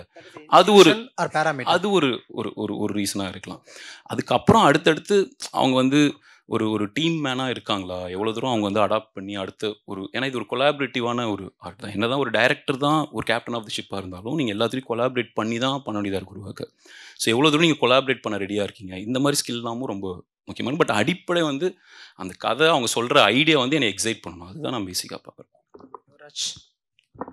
நான் இவ்வளோ சீரியஸாலாம் நான் பார்க்கல. ஸ்கிரிப்ட் கரெக்டாக இருந்தால் நாங்கள் ஷூட் போயிடுறோம். நாங்கள் ரொம்ப காம்ப்ளிகேட்லாம் பண்ணுறதில்ல. எங்களுக்கு வந்து ஸ்கிரிப்ட் கரெக்டாக இருந்துச்சுன்னா போதும். நாங்கள் என்டையராகவே வேறு எந்த ஒரு அடிப்படையான விஷயங்களுமே நாங்கள் வச்சிடல. நாங்கள் வந்து இது வரைக்கும் ஒரு 5 படங்கள் தயாரிப்போடு இருக்குது. அந்த 5 படமும் ஃபஸ்ட் படம் பண்ணுற டேரக்டர்ஸ் தான். அவங்களுக்கு எந்த ப்ரொஃபைல்ன்றதை பேஸ் பண்ணி நாங்கள் படம் பண்ண கிடையாது ஆக்சுவலி. அது மட்டும் இல்லாமல் என்னென்னா எனக்கு கதை கரெக்டாக இருந்தால் போதும். இன்றைக்கி நிறைய கரெக்டான டெக்னீஷியன்ஸ் இருக்காங்க, நிறைய ஒரு நல்ல எடிட்டர் இருக்காங்க, நல்ல சினிமாட்டோகிராஃபர்ன்ற இருந்தாங்கன்னா அந்த சொல்கிற கதையை கரெக்டாக எடுக்கிறதுக்கான சூழல் இங்கே இருக்குது. நான் வந்து ப்ரொஃபைல் அந்த மாதிரி பார்க்கல, வேறு எந்த ஒரு அடிப்படை தேவையும் இல்லை. எனக்கு வந்து ஸ்கிரிப்ட் செட் ஆச்சுன்னா நான் பண்ணுறேன். எனக்கு இந்த டூரிஸ்ட் ஃபேமிலி இனிஷியலாக என் டீம்லேருந்து ஒரு டைம் கதை கேட்டிருந்தாங்க. அவங்க கதை கேட்டு நீங்கள் ஒரு டைம் கேட்கலான்னாங்க. நான் கதை கேட்டு இன்ஸ்டண்ட்டாக அது நான் பண்ணுறேன்னு சொன்னேன். அந்த பையனோட ப்ரொஃபைல் நான் செக் பண்ணல, அந்த பையன் யார்கிட்ட ஒர்க் பண்ணான்னு செக் பண்ணல. சீரியஸாக இது உண்மை. நான் வந்து செக் பண்ணவே கிடையாது. ஏன்னா அந்த கதை என்னை எக்ஸைட் பண்ணிச்சு, இந்த கதை சொல்லலான்ற எனக்கு ஒரு இது இருந்தது. ஸோ அதனால் வந்து நான் எந்த ஒரு இதுவுமே எதிர்பார்க்கல. ஸோ அதுக்கப்புறம் எதுவாக இருந்தாலும் சேர்ந்து பார்த்துக்கலாம், பிரச்சனை வந்தால் சேர்ந்தே பார்த்துக்கலான்ற ஒரு இது இருந்துச்சு எனக்கு. ஸோ அதனால் நாங்கள் பர்டிகுலராக எந்த ஒரு இதுவுமே இல்லை, ஸ்கிரிப்ட் இருந்தால் போதும் படம் பண்ணலான்றது தான் எங்களோட ஒரு ஐடியாவாக இருக்குது.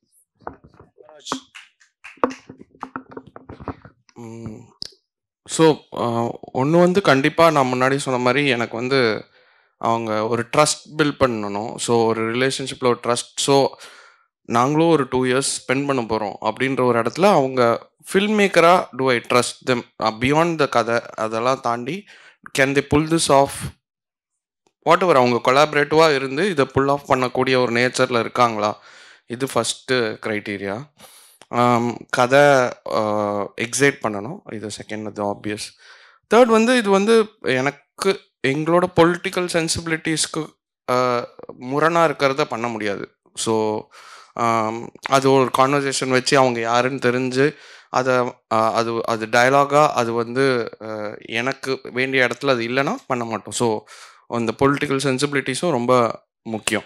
மற்றபடி since we are all film makers, எனக்கு வந்து ஒரு டீம் ஆஃப் ஃபில்ம் மேக்கர்ஸ் அவங்களோட கன்சல்ட் பண்ணி இந்த கதை நிறைய ஸ்கிரிப்ட்ஸ் படிப்போம். ஸோ கதை டிஸ்கஸ் பண்ணுறது, அவங்களோட டிஸ்கஷன் மூலமாக எனக்கு ஒரு தெளிவான ஐடியா வரும் இன் டேர்ம்ஸ் ஆஃப் இந்த ப்ராஜெக்ட் என்ன மாதிரி பண்ணலாம். இப்போ for example otitis web series நிறைய கதை கேட்டுட்ருக்காங்க, நாங்கள் ஒன்று பண்ணிகிட்ருக்கோம். பட் அதுக்கு வர கதைகள் கம்மியாக இருக்குது, யாரும் அந்த ஃபார்மேட்டில் எழுத பழகலை இங்கே. ஸோ இப்போ for example as a producer எனக்கு அதுக்கு எழுதி ஒரு கதை வந்துச்சுன்னா அதுக்கு ஒரு ப்ரையாரிட்டி நான் கொடுப்பேன். ஓகே, இந்த ஃபார்மேட்டில் இருக்கிறத ஃபஸ்ட்டு படிக்கலாம், ஏன்னா it can easily be made by OTT. So அது இன்னொரு க்ரைட்டீரியா, எந்த ஃபார்மேட்டில் அந்த கதை படமா இல்லை ஓடிடிக்கு இதுவாக வருதா அப்படின்ற ஒன்று. ஸோ அது தவிர ஐ திங்க் ஃபில்ம் மேக்கர்ஸ்க்கும் சில தடவை வந்து அவங்க படம் வந்து தியேட்ரிக்கலாக தான் பண்ணணும்னு வருவாங்க. சில பேர் தேர் ஓகே வித் மல்டிபிள். இப்போ ஓடிடிலலாம் நிறைய டைரெக்டாக படங்கள் ரிலீஸ் ஆகுது. இப்போ கூட டெஸ்ட்டுன்னு ஒரு படம் நெட்ஃப்ளிக்ஸில் ரிலீஸ் ஆயிருக்கு. ஸோ அந்த மாதிரி ஓப்பன் மைண்டோட வர ஃபில்ம் மேக்கர்ஸோட அணுகிறது இன்னும் easy. The film has a higher possibility of getting made fast. Aditi, yeah, see what I asked is, what are the three, you got it. Wow. See, I don't think that there's any rule like that. This is what I feel. Every project is different.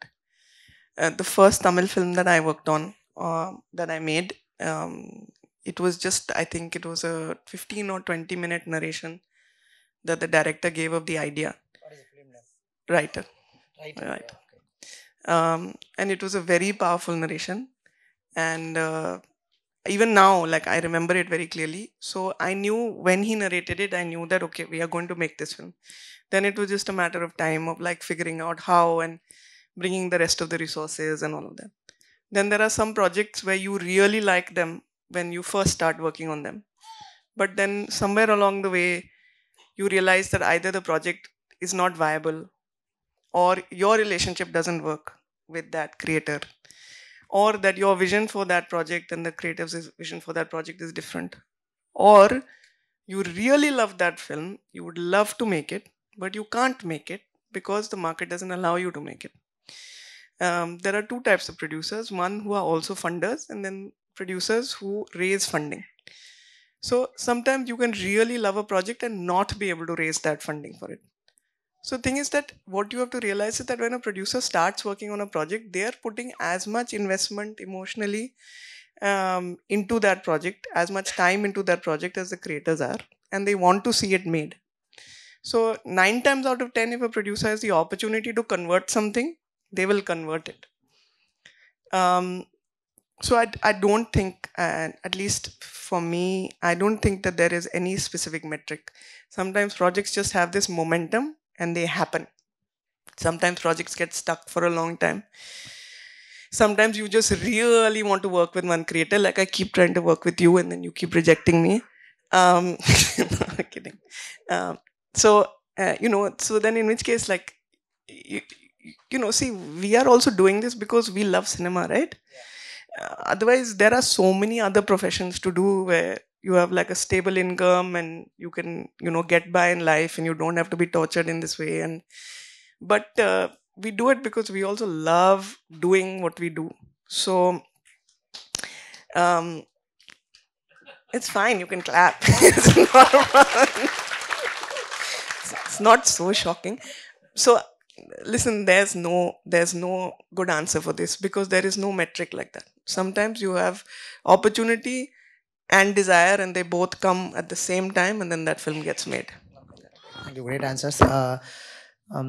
எனக்கு இன்னும் ஒரு கேள்வி என்ன இன்ட்ரெஸ்டிங்காக தோணுச்சுன்னா, இப்போ ஒரு young person இருக்காங்க. அவங்களுக்கு டைரக்ட் பண்ணணும்னு ஆசை இருக்கும், இல்லை எழுத்தாளராக வரணும்னு ஆசை இருக்கும், நடிகராக இருக்கணும்னு ஆசை இருக்கும். பெரும்பான்மையான சினிமா உலகத்துக்குள்ளே வரவங்களுக்கு இப்படி தான் ஒரு ஆசையாக இருக்கும். இல்லை சினிமாட்டோகிராஃபர், எடிட்டர்னு இந்த பேக்கேஜ் தானே இருக்குது ஆக்சுவலாக. நீங்கள் வந்து ஒரு ப்ரொடியூசராக ஆகணுங்கிற ஒரு அந்த ட்ரிகர் இருக்குல்ல, அது என்ன? நான் கண்டிப்பாக எவென்ச்சுவலி பணம் சம்பாதிக்க அந்த மாதிரி ஆப்வியஸ்லி அப்படி கேட்கல. பட் அந்த ட்ரிகர் எங்கே உருவாச்சுன்னு கேட்குறேன். ஏன் ஒரு ஹீரோவோ இல்லை ஒரு வேறு டெக்னீஷியன் ஆகாமல் why you want to be a producer, the creative producer? Arun. நான் ஒரு ஃபினான்ஷியல் பேக்ரவுண்ட்லேருந்து ஒரு ஃபிலிம் பேக்ரவுண்ட்லேருந்து வரல. இங்கே இருக்கிற நிறைய பேரும் அந்த மாதிரி தான் நினைக்கிறேன். நான் வந்து ஒரு அசிஸ்டன்ட் டைரக்டராக ஒர்க் பண்ணி, அதுக்கு முன்னாடி டெலிவிஷனில் ஒர்க் பண்ணியிருக்கோம். அதுக்கப்புறம் அசிஸ்டன்ட் டைரக்டராக ஒர்க் பண்ணி, அது இல்லாமல் சைடில் நிறையா நண்பர்களோட கதைகளை போய் இன்னொருத்தங்கிட்ட சொல்கிறது, ஷேர் பண்ணுறது, அவங்க ஏதாவது படம் இருக்குன்னா அவங்க கூட போய் நிற்கிறது, அதோட வியாபாரத்தில் ட்ரை பண்ணுறது, இப்படியே தான் பண்ணிட்டு இருந்திருக்கோம். ஸோ அது மூலிமா போகும்போது நிறைய இடத்துல அப்பாயின்மெண்ட்டே கிடைக்காது, கேட்கவே மாட்டாங்க. ஸோ போய் சொல்லி கன்வின்ஸ் பண்ணுறது ரொம்ப கஷ்டமாக இருக்கும். இதுக்கு நடுவில் ஒரு நம்மளால் முடிஞ்ச லெவலில் ப்ராஜெக்ட்லாம் அசம்பிள் பண்ணிட்டு வந்திருக்கோம். டைரக்ட் பண்ணுன்றது தான் பேஷன். பட் அதுக்கு ஆக்சுவலாக சொல்ல போனால் டைரக்ட் பண்ணணுன்னா அட்லீஸ்ட் ஒரு 1 இயர் வந்து ஒரு கதைக்காக அது ஸ்பெண்ட் பண்ணி அதுக்கு பண்ணணும். அதுக்கான ஃபினான்ஷியல் இது கிடையாது. பட் இங்கே இந்த ஒரு எக்ஸ்பீரியன்ஸ் இருக்குன்றனால இதை வச்சு நம்மளால் ஒரு ப்ராஜெக்ட் அசம்பிள் பண்ணால் நம்ம மேலே ஒரு இப்படி இந்த ஒரு ட்ராவலில் ஒரு ட்ரஸ்ட் க்ரியேட் பண்ணியிருக்கோம், ஒரு க்ரெடிபிலிட்டி க்ரியேட் பண்ணியிருக்கோம். இதை நம்பி நம்ம ஒரு ப்ராஜெக்ட் எடுத்துகிட்டு போனால் நம்மளை நம்பி ஃபண்டு தருவாங்க. அப்புறம் நம்ம ஒன்று ஆரம்பித்து ஒரு அசிஸ்டன்ட் டைரக்டராக இருந்து ஒரு ப்ரொடக்ஷன் ஹவுஸ் ஆரம்பித்தா இன்னும் ஒரு நல்ல நல்ல கதைகளை கொண்டு வர முடியும். இன்னும் நிறையா வாய்ஸஸை இது பண்ணலாம். நம்மளோட எபிலிட்டியில் என்ன பண்ண முடியுமோ அதை பண்ணலாம். ஏன்னா இப்போ நான் ராம் சார்கிட்ட தான் ஒர்க் பண்ணேன். நான் ஒரு சில கம்பெனிலாம் போகும்போது எங்களுக்கு சில இடத்துல அப்பாயின்மெண்ட் கிடைக்கிறதுக்கே ரொம்ப லேட் ஆகும். நம்ம அந்த இடத்துல இருந்தால் இந்த அப்பாயின்மெண்ட் இவர் மாதிரி ஒரு ஃபிலிம் மேக்கரோ இல்லை நான் நாளைக்கு போகும்போதோ இன்னும் நிறைய பேரை ஒரு உட்கார வைக்கலாம். அட்லீஸ்ட் நம்ம உட்காந்து கேட்கலாம் அவங்கக்கிட்ட. நம்மளோட கண்ட்ரோல்லேருந்து என்ன பண்ண முடியுமோ அதை பண்ணலாம். நம்மளால் நம்மளுக்குள்ள ஒரு ஃபயர் இருக்கும். நான் இதாக இருந்தால் இப்படிலாம் பண்ணுவேன்னு நம்ம நினைப்போம்ல. நம்மளோட அளவுக்குள்ளார அது என்ன பண்ண முடியுமோ நம்மளே ஏன் ட்ரை பண்ணக்கூடாது. பட் அதுக்கு நடுவில் நிறைய பேரோட சப்போர்ட் இருந்தால் தான் ஆரம்பிக்கணும். இல்லாட்டி அப்படி டக்குன்னு ஆரம்பித்து பண்ணிட முடியாதுன்னு நினைக்கிறேன். இப்போ இங்கே நம்ம ஒரு ட்ராவலில் நம்ம மேலே ஒரு நம்பிக்கையில் சில பேர் நம்மளுக்காக ஒரு டேட் தர ரெடியாக இருக்காங்க, ஒரு ஃபண்ட் பண்ண ரெடியாக இருக்காங்கன்றதும் இது ஒரு அதுக்கு நம்ம எந்த மாதிரி ஒரு க்ரெடிபிலிட்டி க்ரியேட் பண்ணுறோன்றதும் விஷயமா இருக்குது. ஸோ அப்படி ஆரம்பித்தது தான் இது. இன்னொன்று நான் டைரக்ட் பண்ணணும் அப்படின்னு நினச்சிட்டு இருக்கிற டைமில் எனக்கு ஒரு ப்ரொடியூஸ் பண்ணுறதுக்கான வாய்ப்பு க்ரியேட் பண்ணி படம் பண்ணலான்னு யோசிச்சுட்டு தான் நான் பண்ணல. அம்மா இறந்தாங்கன்னும் போது நான் வந்து அவங்க மேலே அவங்க பேரில் ஒரு கம்பெனி ஆரம்பிக்கலாம். ஸோ அவங்களுக்கு நான் ஏதாவது பண்ண முடியும், ஒரு பர்சனல் அதில் ஒரு எமோஷனல் ரீசனாகவும் இருந்தது. ரெண்டுமே சேர்ந்து ஆரம்பிச்சது தான் ஒரு கம்பெனி. படம் அப்போ டைரக்ட் பண்ணுவீங்களா? இப்போ நீங்கள் கண்டிப்பாக ஃபியூச்சரில் அது நானே ப்ரொடியூஸ் பண்ணிடுவேன். அப்படி நான் அது வரைக்கும் ப்ரொடியூஸ் பண்ணிட்டு இருக்கேன் அப்படின்னா நானே அதை ப்ரொடியூஸ் பண்ணிடலான்றது ஐடியா. யுவராஜ், ஏன் இந்த சின்ன வயசில் இவ்வளோ ஃபினான்ஷியல் ப்ரெஷர்ஸ் அந்த ப்ரொடியூசர்? Okay, last question. இல்லைண்ணா, எனக்கு வந்து படம் நான் ப்ரொடக்ஷன் பண்ணணுன்ற எந்த ஒரு எண்ணமும் எங்களுக்கு இல்லை. என் தம்பிங்க தான் உட்காந்துருக்கான். ஸோ குட் நைட் ஸ்கிரிப்ட் எழுதி முடிச்சிட்டோம். ஆல்மோஸ்ட் ஒரு 30 கம்பெனிக்கு பிச் பண்ணியிருந்தோம். எங்ககிட்ட இருந்த ஹீரோவும் எங்ககிட்ட இருந்த கதையும் யாருக்குமே பிடிக்கல. ஸோ நாங்கள் போய் பிச் பண்ணும்போது யாரும் புரிஞ்சிக்கல. நாங்களும் ஆல்மோஸ்ட் பயங்கரமாக ட்ரை பண்ணிட்டோம். லைக் இது நிறைய இடங்களில் போய் பிச் பண்ணும்போதும் அதுக்கான ரெஸ்பான்சஸ் வந்து அது ரொம்ப மோசமாக இருந்துச்சு. இப்போ நாங்கள் ஒரு ஆள் ஒரு கதை எழுதியிருக்கோம். இந்த ஒரு கதையை வச்சுட்டு எங்களால் பிச் பண்ண முடியல. இப்போ நம்ம வந்து இது மாதிரி நிறைய பேர் இருப்பாங்கன்ற ஒரு இதுவும் இருந்துச்சு. அந்த டைமில் அந்த படத்தில் லீடாக பண்ண அவருக்குமே மார்க்கெட்டுன்றது பெரிய ஒரு இதுவாக இல்லை. ஸோ அதுக்கு பதிலாக நீங்கள் கதை கூட ஓகே, எனக்கு வேறு ஆர்டிஸ்ட் வச்சு பண்ணலாமான்ற சில விஷயங்களும் இருந்துச்சு. எங்களுக்கு வந்து அந்த கதையை அவரோட பண்ணணுன்ற ஒரு இது இருந்ததுனால எங்களுக்கு சரி ஓகே பரவாயில்ல, சரி கடன் தானே வாங்கலாம். முடிஞ்ச அளவுக்கு என் ஃப்ரெண்ட்ஸ் கிட்ட இருந்து நிறைய கடன் வாங்கியிருந்தோம், வீட்டு லோன் போட்டிருந்தோம். லைக் எங்கெங்கே இதெல்லாம் சப்போர்ட் கிடைக்க முடியுமோ அந்த மாதிரி தான். ரொம்ப கம்மியான பட்ஜெட்டில் பண்ண படம் தான் அது ஆக்சுவலி. ஸோ அந்த படம் ஒர்க் ஆனதுனால தான் நாங்கள் அடுத்து ப்ரொடக்ஷன் கம்பெனியாக தொடர்ந்து பண்ணுறோம். ப்ளஸ் வந்து என்னென்னா அதுக்கப்புறம் லைக் குட் நைட்டோட கடைசி டைமில் வந்து மணிகண்டன் ஒரு நாள் வந்து என்ன பேசியிருந்தார். நாங்கள் ஒரு கதை வச்சுருக்கோம், எங்களால் வந்து ஒரு 5 இயர்ஸாக ட்ரை பண்ணுறோம், எங்களால் அதை ஃபில்மாக பண்ண முடியல அப்படின்ற மாதிரி சொல்லியிருந்தாரு. எனக்கு வந்து நீங்கள் பவுண்ட் இருந்தால் கொடுங்க, நான் படித்து பார்க்குறேன், எனக்கு ஒர்க் ஆச்சுன்னா நம்ம பண்ணலான்ற மாதிரி இருந்துச்சு. எனக்கு படித்ததுமே பயங்கர இன்ஸ்டண்ட்டாக எனக்கு ஒர்க் ஆச்சு. எனக்கு ஹாலிவுட்டில் மேரேஜ் ஸ்டோரிஸ் இருக்க மாதிரி, ப்ளூ வேலண்டைன் படங்கள் இருக்க மாதிரி இங்கே ஏன் பண்ணக்கூடாதுன்ற ஒரு தாட் எனக்கு இருந்துச்சு. நான் எந்த ஒரு கமர்ஷியல் ஆஸ்பெக்ட்லையும் இந்த படத்தை பற்றி யோசிக்கவே இல்லை. அந்த படம் தியேட்டரில் ஒர்க் ஆகுமா, கரெக்டாக போய் ரிசீவ் ஆகுமான்ற எந்த ஒரு இதுவும் இல்லாமல் தான் அந்த படம் பண்ணலான்னு சொல்லி இறங்கணும். எங்களுக்கு அப்போ என்னவா இருந்துச்சுன்னா கண்ணுக்கு தெரிஞ்ச ஒரு 2 படம் இப்போ 2 புது ரைட்டர்ஸ்க்கு வாய்ப்பு கிடைக்கல அப்படின்னும் போதும் நம்ம கம்பெனியில் பண்ணுறது வந்து புது இயக்குநர்களுக்கு படம் பண்ணணுன்றதை மட்டும் ஒரு கோராக வச்சுக்கலாம். கம்பெனியில் வந்து படம் பண்ணுறதுக்கு வந்து புது இயக்குநர்களை மட்டும் வாய்ப்புகள் கிரியேட் பண்ணலான்றது தான் விஷயமா இருந்துச்சு. ஏன்னா எங்களுக்கு அந்த வாய்ப்பு கிடைக்கல. ஆக்சுவலி நாங்கள் போயிட்டு ஒரு கம்பெனியை போய் ரீச் பண்ணி அங்கே கதைகள் சொல்கிறதுக்கு ஒரு 3 மாதம் ஆகும், 5 மாதம் ஆகும். அந்த ப்ராசஸ் ரொம்ப டயர்டாகும். இந்த ப்ராசஸில் நம்ம அந்த படம் பண்ணுமா இல்லை நம்ம சினிமா வேணுமான்ற பெரிய கேள்விகளுக்கு தான் மைண்டில் ஓடிட்டே இருக்கும். ஸோ அதை வந்து பிரேக் பண்ணுறதுக்கு வந்து நம்மளே அதை பண்ணலான்னு என்னால் முடிஞ்சது. என்னை சுற்றி இருக்க நிறைய ஃப்ரெண்ட்ஸ் எனக்கு ஹெல்ப் பண்ணாங்க. அதனால் எங்களால் பண்ண முடிஞ்சது. ஸோ நிறைய பேரால் பண்ண முடியாமல் இருக்காங்க இல்லையா. ஸோ எங்கள் கம்பெனியில் பர்டிகுலராகவே புது டைரக்டர்ஸ் வந்தாலே போதும். நாங்கள் எங்களுக்கு உண்மையாக அதனால தான் ப்ரொஃபைல் கூட நாங்கள் பெருசாக நாங்கள் பார்க்குறதில்ல. லவர் பண்ண டேரக்டர் வந்து யார்ட்டையும் ஒர்க் பண்ணல. ஸோ நாங்களோட ஒர்க் பண்ணோம். டூரிசம்லேயே ஒர்க் பண்ண டேரக்டரும் யாரோடையும் ஒர்க் பண்ணல. நாங்களோட ஒர்க் பண்ணுறோம். பர்டிகுலராகவே நாங்கள் எதுவும் அந்த ஒரு இது வேண்டாம், நல்ல கதைகள் இருந்தால் நான் பண்ணலான்றது மட்டும் தான் ஒரு இன்டென்ஷனாக வச்சு ஸோ பண்ணிகிட்ருக்கோம். எங்களுக்குமே இந்த ட்ரிகரிங் பாயிண்ட்ன்றது வந்து எங்களுக்கு யாருமே பண்ணல. பண்ணியிருந்தாங்க நாங்கள் கம்பெனியை ஸ்டார்ட் பண்ணியிருக்க மாட்டோம். ஸோ அதுதான் ஒரு விஷயமா இருந்துச்சு. வெளில போனீங்கன்னா சுற்று போட்டுருவாங்க நினைக்கிறேன் உங்களை, எனக்கு தெரிஞ்சு. மனோஜ், ஐ திங்க் நாங்களும் primarily all of us are film makers, அப்படி தான் நாங்கள் ரெக்கக்னைஸ் பண்ணிக்கிறோன்னு. அதுதான் உண்மையும் கூட. So we work with all the departments. அந்த விதத்தில் நானும் ஃபில்ம் மேக்கர் தான். நான் வந்து படம் பண்ண ட்ரை பண்ணும்போது ரஞ்சித் சார் ஆஃபீஸில் தான் உட்காந்துருப்பேன். ஸோ அந்த மாதிரி ஒரு இன்வெஸ்டர் உள்ள வந்து நாங்கள் ஓகே இதுக்காக நம்ம ஒரு கம்பெனி ஆரம்பிக்கலான்னு ஆரம்பித்தது தான் யாழி ஃபிலிம்ஸ். அதுக்கப்புறம் சாரோட ஒர்க் பண்ணுற லக் கிடச்சிது. ஸோ அதுக்கப்புறம் என்னன்னா பாயிண்ட் இதுதான். So we firmly believe film மேக்கர்ஸாக இருக்கிறதுனால தெர் இஸ் அ கேப். இங்கே ப்ரொடியூசர்ஸும் அந்த சர்க்கிளில் இருக்கிறவங்க they are not able to understand what the lot of first time film makers are trying to put out ஆகும். இப்போ ஒருத்தவங்க வந்து ஒரு எஸ்டாப்ளிஷ் ஃபில்ம் மேக்கர் வந்து ஒரு கதை சொல்கிறாங்கன்னா அவங்க அட்டென்ஷனே வேறு மாதிரி இருக்கும், அவங்க ட்ரீட்மெண்ட்டே வேறு மாதிரி இருக்கும், விழுந்து விழுந்து கதை கேட்பாங்க.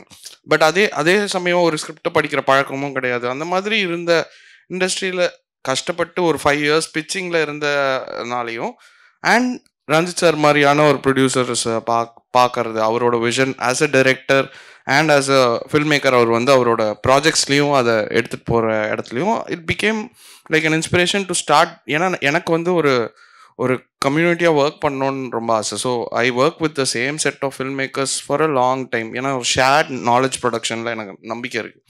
ஸோ இப்போ இந்த ப்ரொடக்ஷன்ற எக்ஸ்போஷர்லேயும் நாங்கள் ஷேர்டாக தான் எக்ஸ்போஸ் ஆகிறோம். அதுலேருந்து ப்ரொடியூஸ் ஆகிற படங்களும் நியூ ஃபில்ம் மேக்கர்ஸையும் நாங்கள் உள்ளே அப்படி தான் அணுகிறோம். ஸோ உள்ளே வந்துட்டிங்கன்னா எங்கள் team.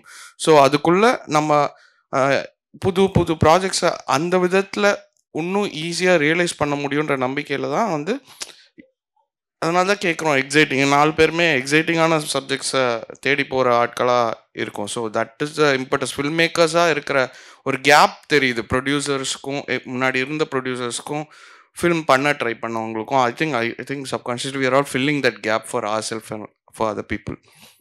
Aditi, you have to answer. You understand?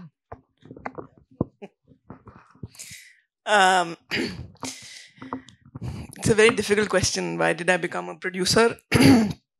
It's a very good question, because who wants to become a producer when, like, if a film does well, then the credit goes to the director, and if a film does badly, and if the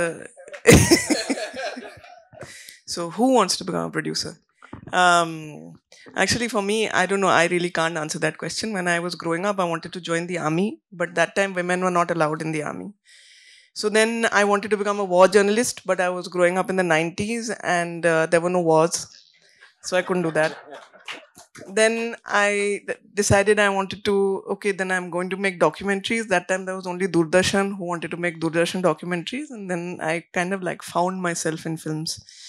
And then I thought, oh yeah, I want to make films, because I was a history honors graduate, and I thought that there's just like so many incredible stories that don't make their way to cinema, and I'm going to become a filmmaker and I'm going to tell all of those stories. But I didn't know what I wanted. I knew I wanted to be a filmmaker, but I didn't know what I wanted to make in films. You know what I mean? So I tried directing, but the film I directed was a short film, and it like really, I've like scrubbed it from the world because it looks like a Punjabi porn film. So then no chance that was going to happen. And so, I kind of like went through life trying to find my cinematic soulmate, who is someone who I could like really get behind and whose politics I believed in, whose cinema I believed in, whose sense of like responsibility and community I believed in. And in a small way, I feel that when I met Ranjit sir, like I felt like that part of my soul a little bit.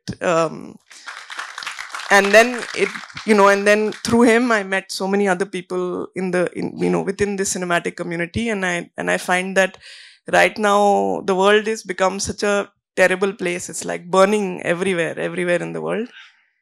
And what still keeps me here in spite of like all that torture and all that is that I feel that films can change the world. And I think that if you can do that even like a little bit, then I'd like to be a part of that. So that's it. It's a very personal answer. நன்றி 4 பேருக்கும் நன்றி. 4 பேருக்கும் மீண்டும் ஒரு முறை நீங்கள் எல்லாம் claps பண்ணலாம். குறிப்பாக வந்து இந்த நிகழ்ச்சி வந்து ரொம்ப ஆப்டமிஸ்டிக்கான, அதாவது ரொம்ப பாசிட்டிவான ஒரு எனர்ஜிக்குள்ளே தான் போயிருக்கு நான் நம்புகிறேன். ஏன்னா ஒரு எக்ஸைட் பண்ணுற ஒரு ஐடியா இருந்தால் போதும்னு சொல்லியிருக்காங்க. ஆர்ட் கமர்ஷியல் யோசிக்காதீங்கன்னு சொல்லியிருக்காங்க. குறிப்பாக முதல் டைரக்டருக்கு சிவப்பு கம்பளம் இருக்கிற ஒரு ப்ரொடியூசர் இருக்கார். ஸோ ரொம்ப ரொம்ப சந்தோஷமாக இருக்குது. குறிப்பாக இந்த பிகேஆர்ஓசி ஃபிலிம் ஃபெஸ்டிவலில் இப்படிப்பட்ட ஒரு ஈவெண்ட் வந்து ஒரு பெரும் நம்பிக்கை இங்கே இருக்கிற கூட்டத்துக்கு விதைச்சிருக்குன்னு சொல்லிட்டு நம்புகிறேன். இப்படி இந்த மாதிரியான ப்ரொடியூசர்களுக்கு கூட இருக்க வேண்டிய ப்ரொடியூசர் தான் ரஞ்சித் கூட. அவருக்கும் please claps. He create lot of things like that. Please come on the stage sir. Sit down. இப்போ இந்த சிறப்பு விருந்தினர்களுக்கு மரியாதை செய்வதற்காக claps for the people, the great producers are here.